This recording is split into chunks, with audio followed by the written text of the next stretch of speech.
Olá, amigos.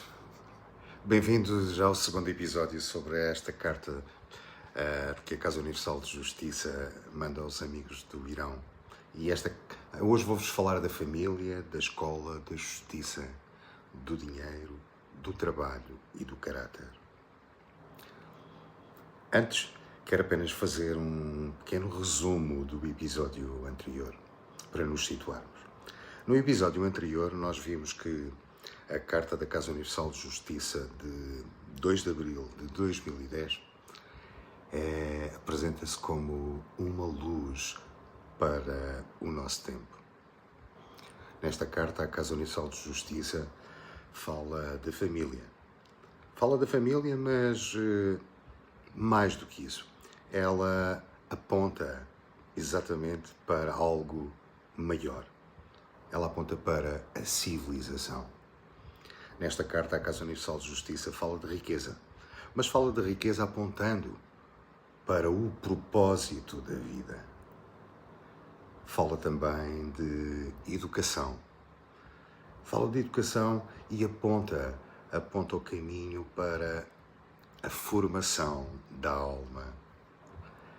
No primeiro episódio, nós também vimos e olhamos para a forma como também a fé Bahá'í, que nasce da revelação de Baha'u'lláh, o manifestante divino para o nosso tempo. Abdu'l-Bahá é nomeado por ele como o centro do convênio e o exemplo perfeito dos seus ensinamentos, que em seguida Abdu'l-Bahá deixa no seu testamento o encargo dos destinos da fé Bahá'í ao seu neto, a Shoghi Effendi, como o guardião da fé, que guiou o desenvolvimento da fé mundial e da comunidade Bahá'í mundial até ao estabelecimento da Casa Universal de Justiça, a instituição administrativa que orienta hoje a comunidade Bahá'í global e que foi designada já na mensagem de Baha'u'lláh. Neste episódio nós vamos trazer esta carta para dentro da nossa casa. Vamos trazer esta carta para a mesa da família. Vamos trazer esta carta para a escola. Vamos trazer esta carta para o trabalho. Vamos trazer esta carta para o orçamento doméstico, pois esta carta vai nos permitir ajudar a termos a consciência de como fazer as nossas escolhas de consumo e como trazer os ensinamentos desta carta para as conversas com os nossos filhos, com os nossos amigos. Sabem, porque uma civilização justa não começa apenas nos parlamentos, nas universidades, nos fóruns legislativos ou nas grandes organizações internacionais. Começa também no modo como uma criança vê o outro. No modo como uma família fala de dinheiro.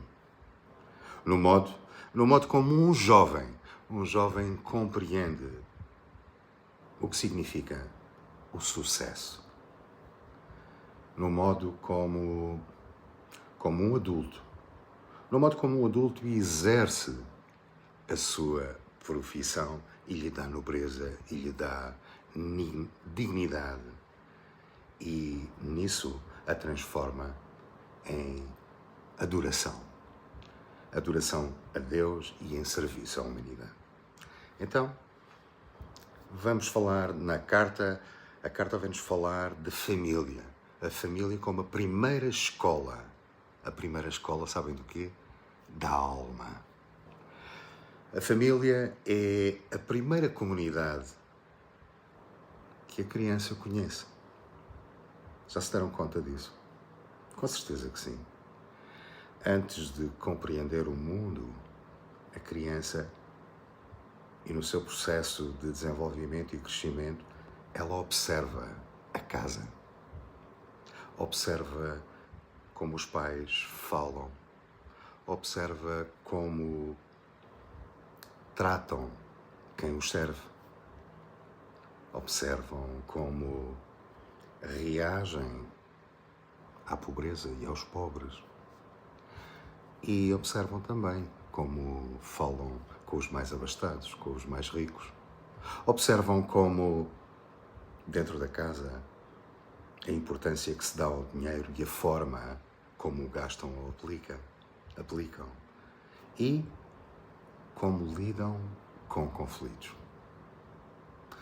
Se são capazes ou não e como o fazem de pedir desculpa. E como tomam as suas decisões. Qual é o seu processo de tomada de decisões. E como praticam ou não a justiça. A criança aprende muito antes de receber explicações. Ela aprende com a atmosfera que a envolve. Então, uma casa pode ensinar generosidade, mesmo que dentro dessa casa existam poucos recursos. E pode ensinar egoísmo, mesmo quando exista muito conforto. Uma casa pode ensinar que todos os seres humanos são portadores e se lhes exige a sua dignidade. Ou pode ensinar, até pelas pequenas frases do dia a dia, que há pessoas que valem menos do que outras. Por vezes não nos damos conta de que a criança é capaz de absorver todas estas realidades. Uma casa pode ensinar que o trabalho é serviço. Ou pode ensinar que o trabalho é apenas uma maneira de conquistar e ganhar dinheiro e superar aqueles que estão à nossa volta. Superar os outros. Queridos amigos, por isso, a Carta da Casa Universal de Justiça dá tanta importância à estrutura da família, à família. Porque a família molda o olhar. E quem molda o olhar, sabem o que acontece? Quem é capaz de moldar o olhar é capaz de moldar o futuro.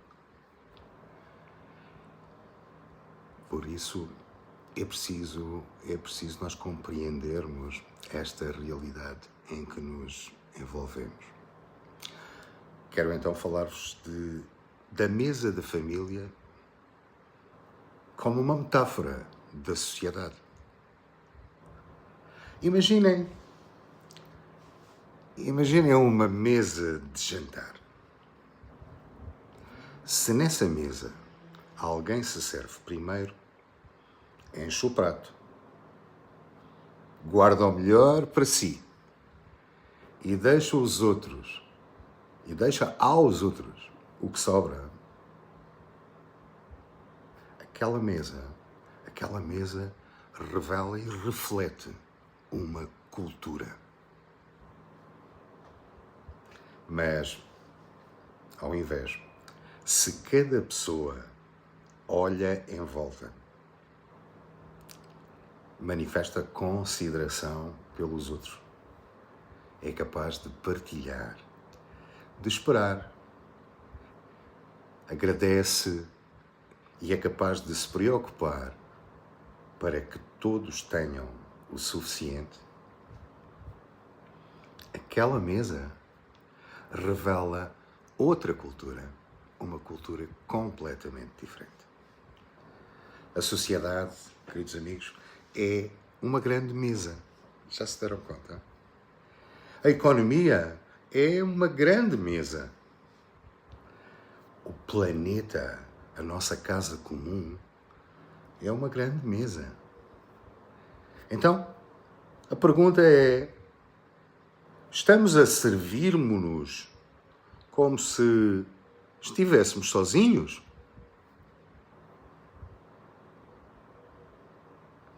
Ou estamos a aprender a partilhar como membros de uma só família humana? Estas duas perguntas e as respostas vão determinar que tipo de cultura nós estamos a construir. Já se deram conta disso? O materialismo ensina-nos a encher o prato antes que termine. Antes que termine a comida. A fé Bahá'í ensina-nos a perguntar antes de comer, antes de nos servirmos, se todos comeram ou se todos têm o suficiente para comer. O materialismo diz: garante o teu lugar. A justiça diz: cria uma mesa na qual todos tenham lugar e todos possam alimentar-se. A Casa Universal de Justiça vem-nos depois falar do trabalho, da profissão, mas vem dar uma nova dimensão ao trabalho, o trabalho como uma forma de adoração.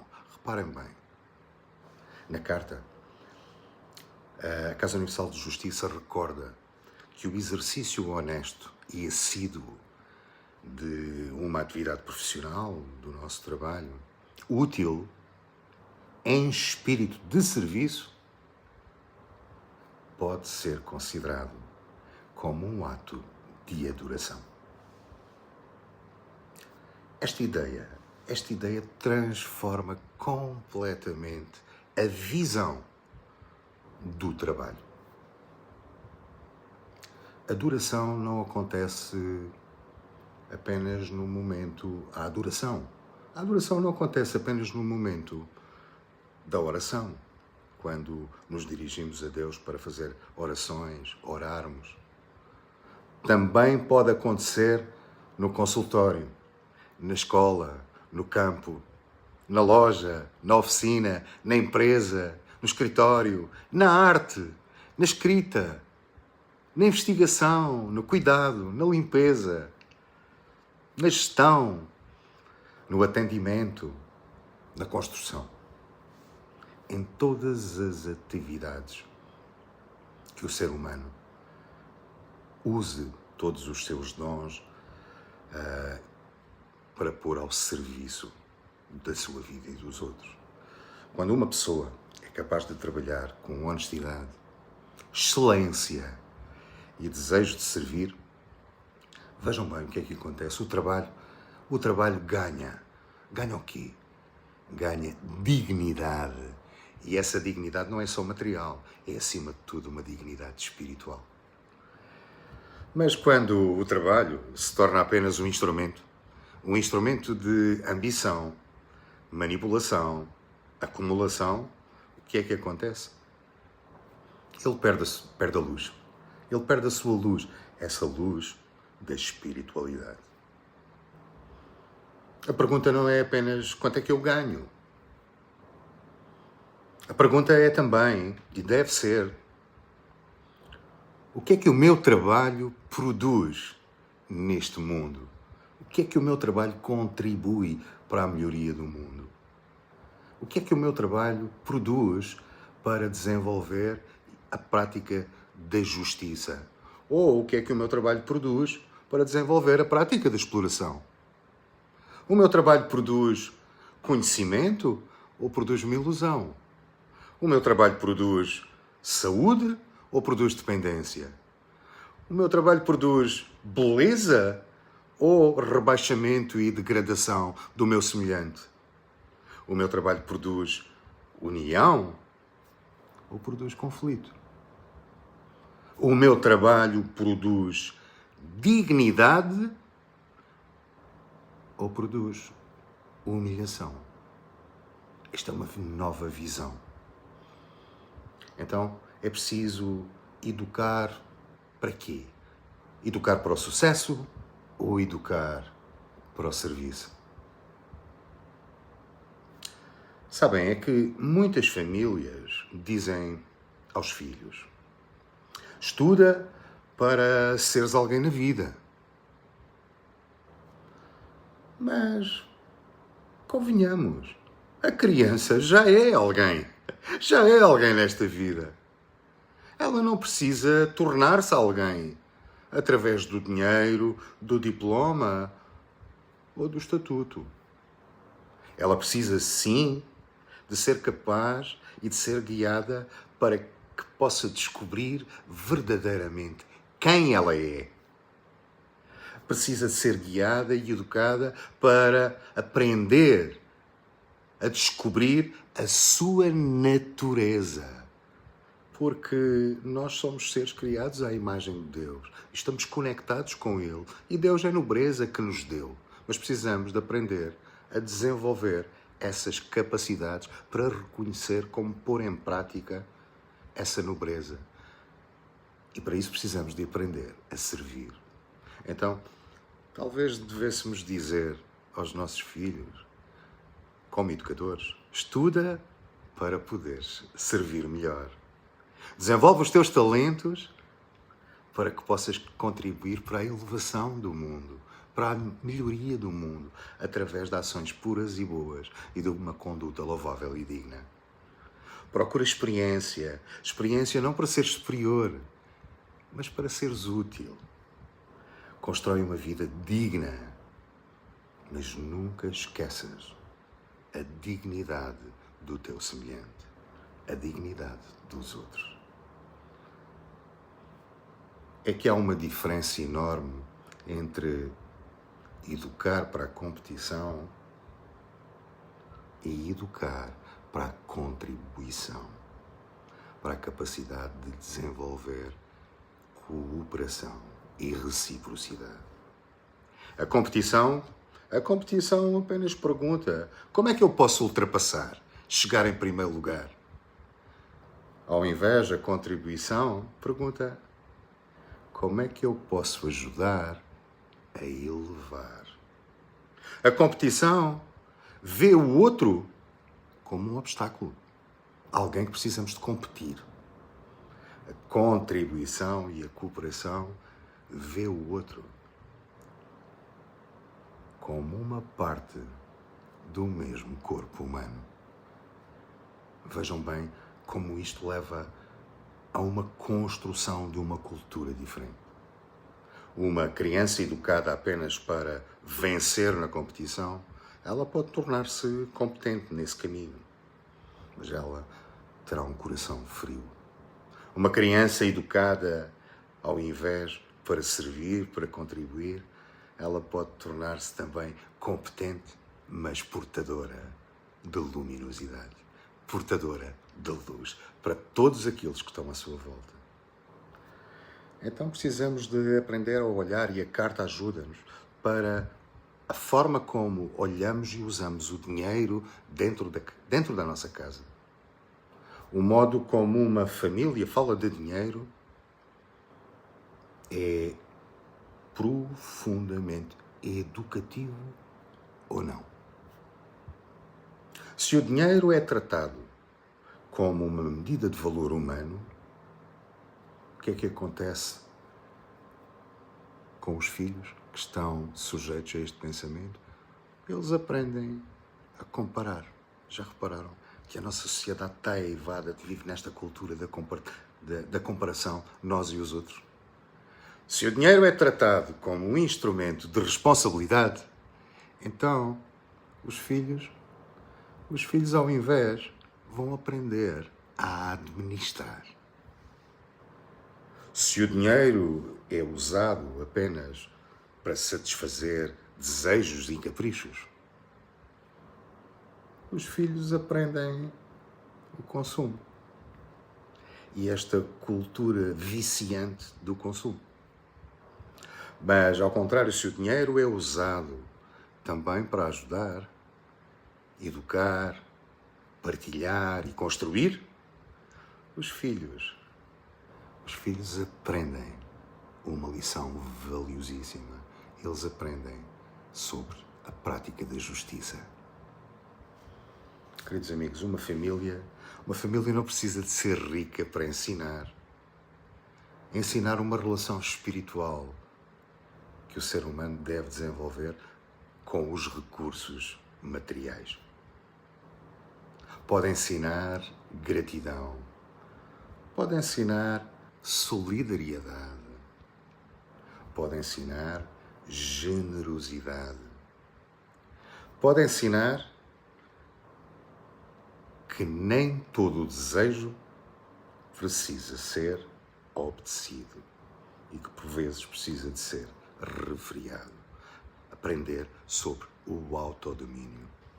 Pode ensinar que comprar algo não é o mesmo que ser feliz. Pode ensinar que uma coisa barata comparada com vaidade pode empobrecer a alma, enquanto que uma pequena oferta feita com amor e com verdade pode enriquecê-la. Certeza que todos nós experienciamos isto na nossa vida. Esta carta não nos pede que nós desprezemos a matéria. Não, o que esta carta nos vem fazer refletir é sobre como amadurecer diante da matéria. Ela pede-nos que o dinheiro que esteja na mão não esteja no coração e vice-versa. Então é preciso, e o que a carta nos ajuda é a refletir sobre esta cultura de consumo que está associada a um erro e a uma inverdade que é a falsa felicidade. Vivemos numa sociedade em que o consumo nos é apresentado como o quê? Como uma solução emocional. Já se deram conta disso? Certamente que sim. Só que às vezes parar para refletir fundo não chega, porque estás triste? Compra. Estás inseguro? Compra. Estás cansado? Compra. Estás invisível? Publica. Estás vazio? Distrai-te. Estás só? Consome. É como tentar matar a sede, sabem com o quê? Como fazem as crianças quando vão à praia. Com água salgada. Quanto mais se bebe, mais sede se tem. A sociedade contemporânea e os adultos comportam-se desta maneira e têm vindo a ensinar as crianças a comportarem-se desta maneira. E a carta vem-nos falar sobre esta realidade. O consumismo, a realidade que diz que o consumismo promete identidade, mas o que é que faz? Produz comparação. Promete liberdade, mas o que é que faz? Produz dependência. Promete felicidade, mas o que é que dá? Aumento progressivo e gradual da ansiedade. Promete beleza, mas o que é que faz? Produz insatisfação. Promete pertença, mas produz uma profunda solidão. E o mais grave é que esta cultura entra dentro da família, sem pedir licença. Entra pelo telemóvel, entra pelos vídeos, entra pela publicidade que somos bombardeados em 24 horas de cada dia. Entra pela constante comparação entre colegas. Entra pelas marcas e o seu estatuto e o reconhecimento que provocam nas comparações que fazemos. E entra na pressão de aparecer. Por isso, a família necessita ser e transformar-se num lugar de consciência. Não uma bolha fechada ao mundo, mas uma oficina de discernimento. A carta traz esta profundidade existencial e prática para uma nova consciência, para o desenvolvimento de uma casa onde se conversa verdadeiramente, se têm conversas significativas, uma casa onde se pergunta: precisamos mesmo disto? Antes de comprar, isto serve para quê? Isto vai aproximar-nos ou vai afastar-nos? Isto alimenta a gratidão ou, pelo contrário, proporciona a inveja? Isto fortalece o caráter de cada um de nós ou apenas a imagem? Depois a carta vem-nos falar sobre algo verdadeiramente imprescindível para a construção de uma nova comunidade. Ela vem falar de justiça económica. Justiça económica no nosso cotidiano, no nosso dia-a-dia. A carta vem chamar a atenção para os temas económicos, mas para temas económicos muito concretos, aqueles em relação, por exemplo, ao salário mínimo e custo de vida, à contribuição dos trabalhadores para o sucesso das empresas e da justa participação dos mesmos nos lucros. Vem falar-nos nas margens excessivas entre custo de produção e o preço de venda, a exploração, a monopolização e a manipulação dos mercados. Vem-nos trazer para a realidade prática do mundo material e do seu mercantilismo. Isto mostra, a carta vem-nos mostrar que a espiritualidade Bahá'í não é uma coisa vaga. Não, ela entra diretamente no cerne da realidade, daquilo que é o cotidiano, daquilo que estamos a viver. Porque ela entra no recibo, ela entra no contrato, ela entra no salário. Ela entra no preço, no lucro. Entra diretamente naquilo que constitui os padrões que nós desenvolvemos na escolha da compra. Entra na reforma, na forma como uma empresa trata o trabalhador e no contributo que o trabalhador tem para a produtividade dessa empresa. Entra na forma como o consumidor participa, mesmo sem perceber, nas cadeias de exploração. A justiça social, a carta vem-nos trazer e vem recentrar este ponto. A justiça social não é apenas uma ideia bonita, amigos. Porque se fosse isso, ela impunha-se. Porque toda a gente concorda com isso. Ela transforma-se numa pergunta verdadeiramente prática. Por exemplo, quem pagou o preço invisível do meu conforto hoje?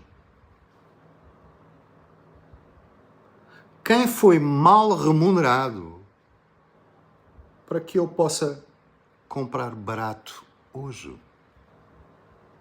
Quem foi explorado para que alguém lucrasse excessivamente, como nós vemos nesta sociedade de consumo aditivo e desenfreado? Que tipo de economia eu estou a alimentar com as minhas escolhas e os meus padrões de compra?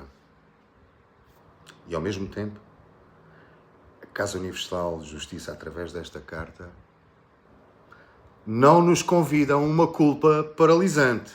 Não. O que esta carta vem trazer-nos à consciência e convidar-nos é a que essa consciência se torne ativa. Ninguém transforma tudo de um dia para o outro. Somos muito pequenos para o poder fazer. Mas todos, se desenvolvermos uma nova cultura e uma nova consciência, podemos começar a transformar alguma coisa. Não é? Por isso é que a união faz a força. Como fazer uma compra mais consciente?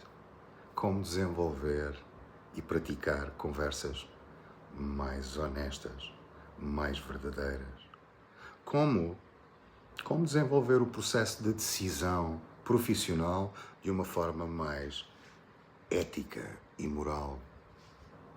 Como contribuir para o desenvolvimento de relações mais justas com quem trabalha connosco? Queridos amigos, esta carta vem-nos direcionar para uma educação financeira mais espiritual, dentro de casa. Uma generosidade mais constante e não efêmera ou pontual. Uma recusa cada vez mais firme dos meios indignos de utilização do dinheiro, de criação de riqueza. Então, queridos amigos, a carta fala-nos na identidade como uma ponte, não como uma trincheira. Vamos então voltar um pouco, outra vez, ao tema da identidade. A família e a escola deveriam ajudar a criança a descobrir uma identidade ampla, luminosa, humana e espiritual. O que é que acontece? É que, face à cultura que persiste, muitas vezes o mundo ensina a identidade como uma trincheira que nos separa dos outros que estão à nossa volta. Ensina-nos a defender o teu grupo. Cuidado com os outros. Desconfia dos outros. Não podemos confiar em ninguém. Define-te contra alguém. Pertencendo a esta causa, odeias aquela outra.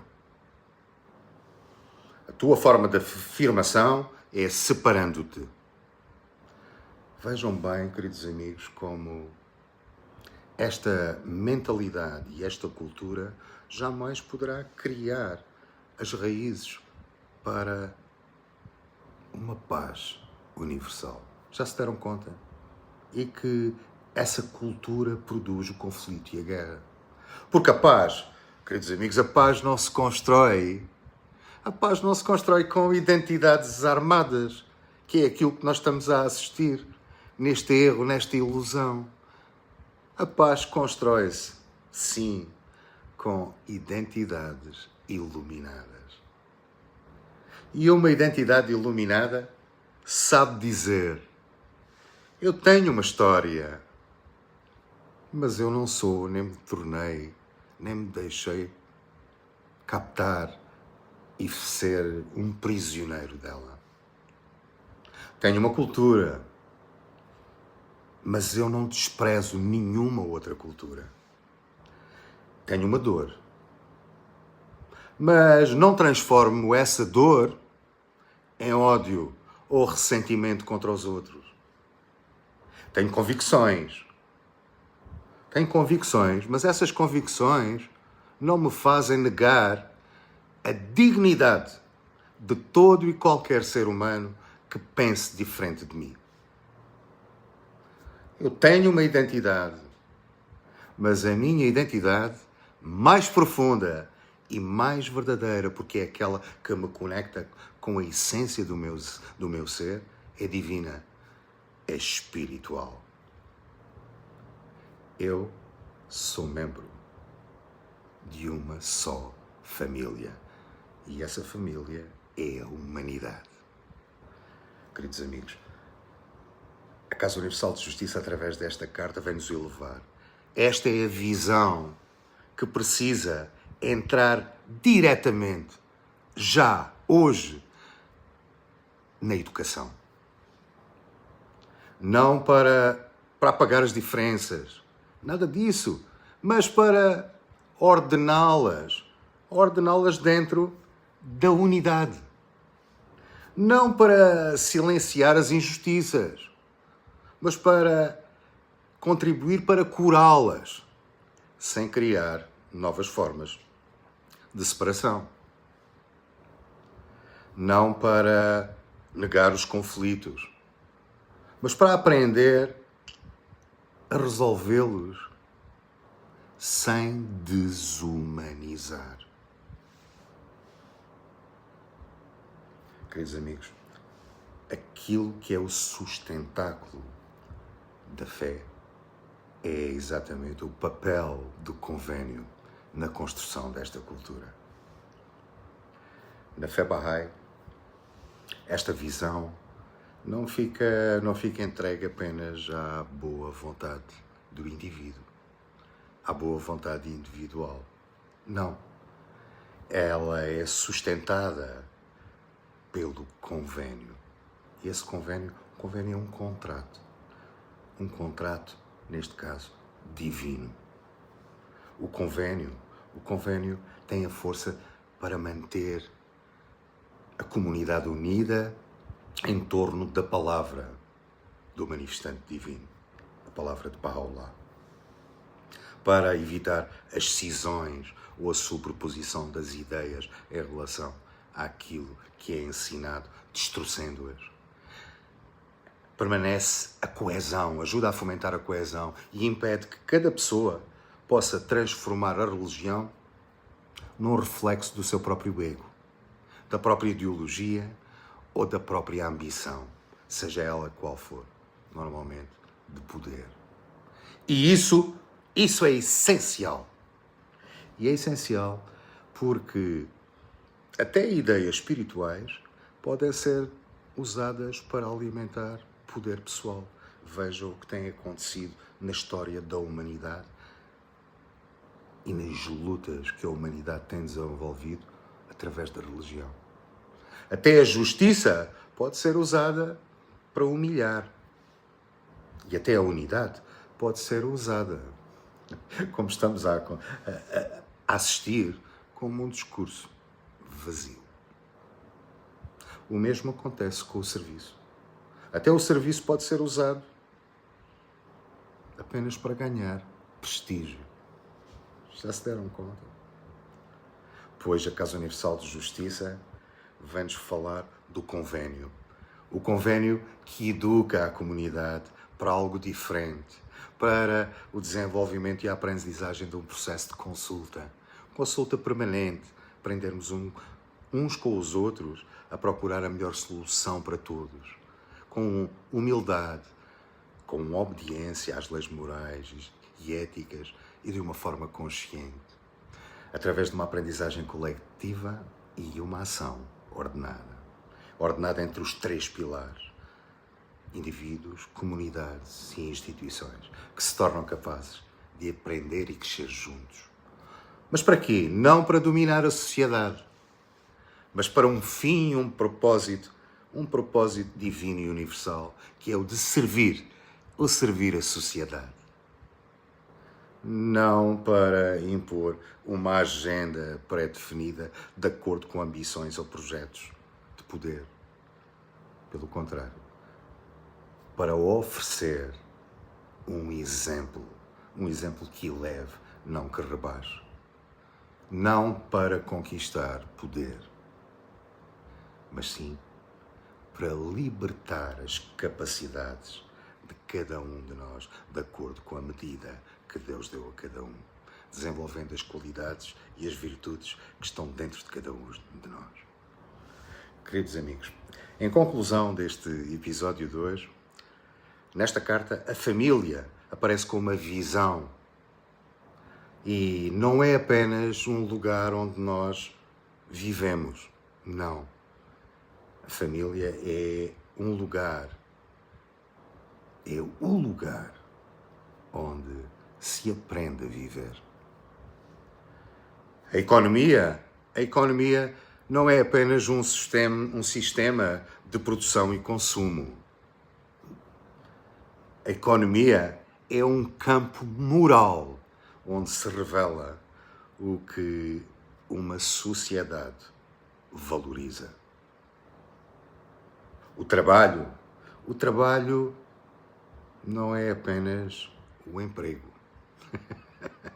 Como vimos nesta cultura em que estamos imergidos, o trabalho pode ser uma forma de adoração.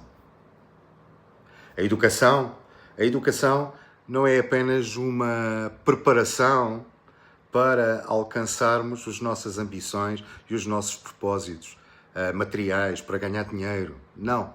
É a preparação para servir. E a identidade não é uma arma que serve para separar. É uma realidade que deve encontrar o seu centro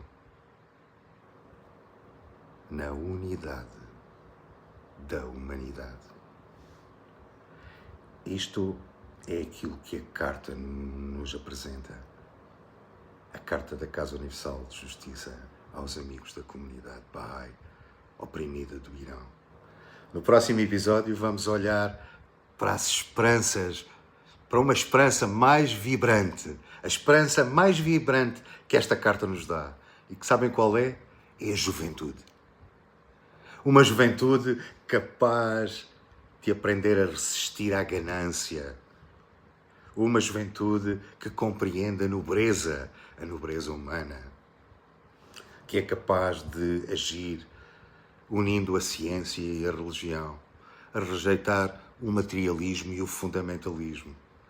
E a levantar-se para quê? Para construir e contribuir para a construção de uma cultura verdadeira de justiça.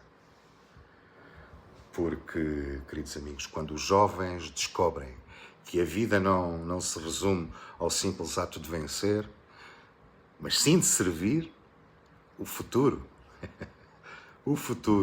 deixa de ser uma ameaça e volta a ser uma promessa. Queridos amigos, espero que tenham gostado do vídeo e de continuar esta apresentação desta carta maravilhosa. Se gostaram do vídeo, por favor, partilhem com outros amigos para que possamos, cada um de nós, refletir sobre o conteúdo desta carta e contribuir para, através do nosso caráter, da nossa transformação, de uma nova luz que nós possamos refletir através dos nossos atos, das nossas escolhas, das nossas palavras, para uma nova cultura, uma cultura de unidade, uma cultura de justiça, uma cultura de verdade. Partilhem com outros amigos para que o pensamento possa verdadeiramente ser usado para compreender, para entender e para agir. Queridos amigos, despeço-me com carinho e amizade. Um grande abraço e até ao terceiro e último episódio.